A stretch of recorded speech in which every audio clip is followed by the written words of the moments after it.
ஸ்ரீமதே ராமானுஜாய நமஹ. அடியேன் முத்துகிருஷ்ணன் ராமானுஜதாசன். இன்றைக்கு நாம் ராமானுஜ நூற்றந்தாதியில் 26வது பாசுரத்தை அடியேன் சேவிக்கப் போகிறேன்.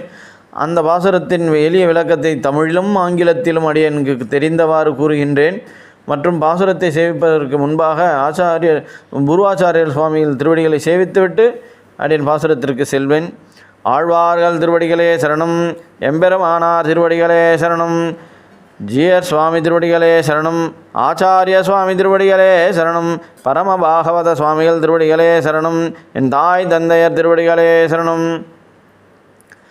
திக்கொற்றகேர்த்தே ராமானுசனை என் செய்வினையாம் மெய்க்குற்றம் நீக்கி விளங்கிய மேகத்தை மேவனல்லார் எக்குற்றவாளர் எதிர்பிறப்பியதியல்வாக நின்றார்.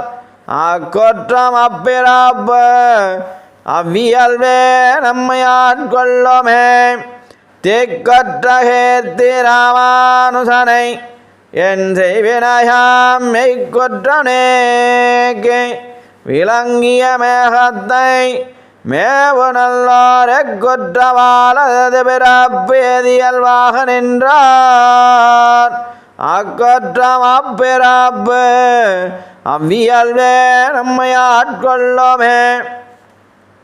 இந்த பாசுரத்தின் எளிய விளக்கத்தை நமது திருவரங்கத்தமுதனார் என்ன கூறியிருக்கிறார் என்றால், அதாவது நான் செய்த பாவத்தால் வந்த குற்றத்தை எல்லாம் நீக்கியவர் நமது எம்பெருமானார். அவர் மிகுந்த பெருந்தன்மை உடையவர். அவர் என்னை ரொம்ப ஒளிவீசும் ஆனந்தத்தால் என்னை பெருமைக்குரியவராக என்னை மாற்றினார். அவருடைய குணங்கள் எல்லா திசைகளிலும் இந்த பாரத தேசத்திலே பரவியுள்ளது. இந்த மாதிரியான அவருடைய பெருமை மிகுந்து விளங்குகின்றது. அவருடைய திருவடி நிலை போல பிரியாமல் பின்பற்றும் உயர்ந்தவர்கள் மற்றும் யாராக இருந்தாலும், அதாவது எந்த குற்றம் இருந்தாலும், எந்த பிறப்பில் இந்த குற்றங்களை செய்திருந்தாலும், இந்த மாதிரியான செயல்களை மன்னித்து அவர் திருவடியை அடைந்தால் அவர் நம்மை திருத்தி பணிகொள்வார்.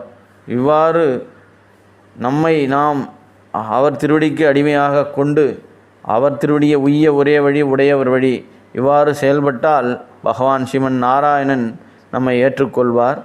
இப்படிப்பட்ட எண்ணம் வந்தவுடன் இவர்கள் நம்மை போன்றவர்கள் என்று நினைக்காமல் இவர்கள் நம்மை விட உயர்ந்தவர்கள் என்று நினைக்கும் மனநிலை நமக்கு ஏற்படும். ஸோ அதுக்கு தான் இந்த பாசுரத்தில் திக்குற்றகீர்த்தி ராமானுசனை என் செய்வினையாம் மெய்க்குற்றம் நீக்கி விளங்கிய மேகத்தை, எந்த குற்றங்கள் எந்த பிறப்பிலும் நான் எடுத்திருந்தாலும் அதை எனக்கு அதிலிருந்து விலக்கப்பட்டு என்னை உன் திருவடியில் சேர்த்துக்கிறப்பா. மேவுநல்லோர் எக்குற்றவாளர் எது பிறப்பி எதியல்வாக நின்றோர் அக்குற்றம் அப்பிறப்பே அவ்வியல்வே நம்மை ஆட்கொள்ளுமே என்று இந்த பாசுரத்திலே கூறியிருக்கிறார். In English, if we are going to explain about this poem, Emberumanar, the most generous one, he removed the faults caused by my sins and now shine with the joy that followed. His virtues spread in all directions in Bharata Desam, giving him a great glory. The noble ones who remain with him like a shadow to his holy feet, to believe that anyone, no matter their past fault or birth or any actions which can reach him, such devotees will accept us as their servant of Sri Ramanuja. When this thought arises, we stop thinking they are just like us and instead realize that they are the greater than us.